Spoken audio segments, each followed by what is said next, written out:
हमारे देश में ना कुछ जगहें ऐसी हैं जहां इतिहास सिर्फ किताबों में नहीं बल्कि हवा में महसूस होता है। ये सिर्फ कहानियां नहीं हैं, ये तो दर्द, बलिदान और कुछ अधूरी ख्वाहिशों की दास्तां हैं।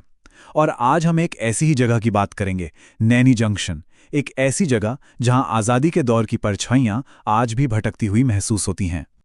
तो सवाल ये है, क्या कोई रेलवे स्टेशन, मतलब एक आम सा रेलवे स्टेशन, भूतिया हो सकता है? सुनने में थोड़ा अजीब लगता है ना, लेकिन भारत में एक स्टेशन ऐसा है जिसकी पहचान सिर्फ आने जाने वाली ट्रेनों से नहीं बल्कि रूह कंपा देने वाली कहानियों से है। तो चलिए आज इसी रहस्य से पर्दा उठाते हैं। तो ये है नैनी जंक्शन, उत्तर प्रदेश के नैनी इलाके में। दिन के उजाले में देखेंगे तो ये किसी भी दूसरे स्टेशन जैसा ही लगेगा, वही भीड़, वही अनाउंसमेंट्स। लेकिन कहते हैं जैसे ही सूरज ढलता है ना, यहाँ का पूरा माहौल बदल जाता है। और इसकी जो ये डरावनी पहचान है वो असल में इसके ठीक बगल में मौजूद एक जगह की वजह से है। इस स्टेशन का असली राज इसकी पटरियों पर दौड़ती ट्रेनों में नहीं, बल्कि इसके बगल में जो पत्थर की ऊंची ऊंची दीवारें खड़ी है ना, उनके पीछे छिपा है। और ये परछाई है नैनी सेंट्रल जेल की। जी हां, यही जेल इस पूरी कहानी के बिल्कुल सेंटर में है। देखिए, नैनी सेंट्रल जेल कोई मामूली जेल नहीं थी। ब्रिटिश राज के वक्त ये अपनी बेरहमी और क्रूरता के लिए कुख्यात थी। मतलब ये वो जगह थी जहां आज़ादी का सपना देखने वालों को, हमारे स्वतंत्रता सेनानियों को कैद करके उनकी आवाज को हमेशा के लिए दबाने की कोशिश की जाती थी। तो अब इस कहानी के उस हिस्से पर आते हैं जो सिर्फ डर या खौफ का नहीं है बल्कि गहरे सम्मान का भी हकदार है। ये उन शहीदों का अतीत है जिन्होंने हमारे लिए, हमारी आज़ादी के लिए अपनी जान तक दे दी। जब भारत की आज़ादी की लड़ाई अपने चरम पर थी तो ना जाने कितने ही क्रांतिकारियों को, स्वतंत्रता सेनानियों को पकड़ पकड़कर इसी नैनी जेल में डाल दिया गया था। सोचिए, जो लोग देश के लिए लड़ रहे थे उन्हें ही यहां कैदी बनाकर रखा गया। और यहां उनके साथ जो कुछ हुआ वो सुनकर ही रोंगटे खड़े हो जाते हैं। जो किस्से कहानियां हैं उनके मुताबिक अंग्रेजों ने इन पर अमानवीय, मतलब इनह्यूमन टॉर्चर किया। इतनी ज्यादा क्रूरता कि कई सेनानियों ने तो जेल की उन्हीं दीवारों के अंदर ही दम तोड़ दिया।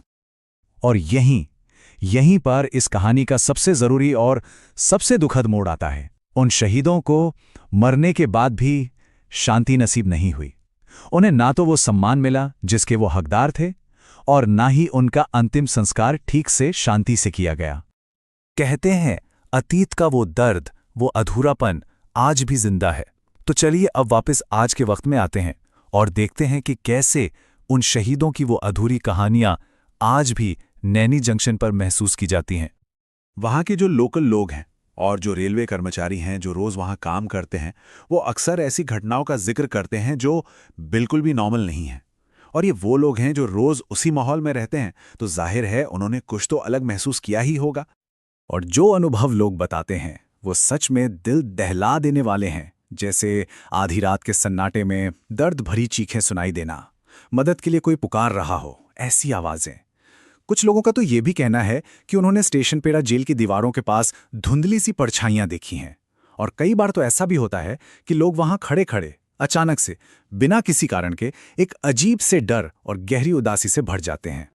तो क्या ये वाकई कोई बुरी आत्माएं हैं जो लोगों को बस डराना चाहती हैं? चलिए देखते हैं कि वहां के लोकल लोग इसके बारे में क्या सोचते हैं, क्योंकि उनकी जो सोच है ना, वो इस कहानी को एक बिल्कुल ही अलग मोड़ दे देती है।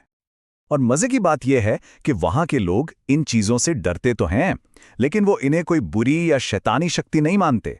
बिल्कुल नहीं, बल्कि उनका ये मानना है कि ये उन्हीं शहीदों की बेचैन आत्माएं हैं जिन्हें आज तक मुक्ति नहीं मिली, शांति नहीं मिली। तो मतलब यहाँ का जो मेन बिलीफ है वो ये है कि ये आत्माएं किसी को नुकसान पहुंचाने के लिए नहीं भटक रहीं। वो तो बस अपने बलिदान के लिए सम्मान और वो शांति ढूंढ रही हैं जो उन्हें कभी मिली ही नहीं। ये एक दर्दनाक तलाश है जो शायद आज भी जारी है। और इस पूरी कहानी और इस विश्वास का एक सीधा असर भी दिखता है।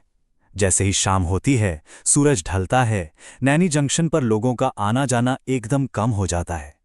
शायद डर और सम्मान का वो मिला-जुला एहसास ही है जो लोगों को रात के वक्त इस जगह से दूर रखता है। तो आखिर में हम इसी सवाल पर आकर रुकते हैं नैनी जंक्शन की ये जो कहानियां हैं, क्या ये सिर्फ एक हॉन्टेड रेलवे स्टेशन की कहानी है, या फिर ये हमें उन अनगिनत शहीदों के बलिदान की याद दिलाती हैं जिन्हें हम शायद भूलते जा रहे हैं? ये कहानी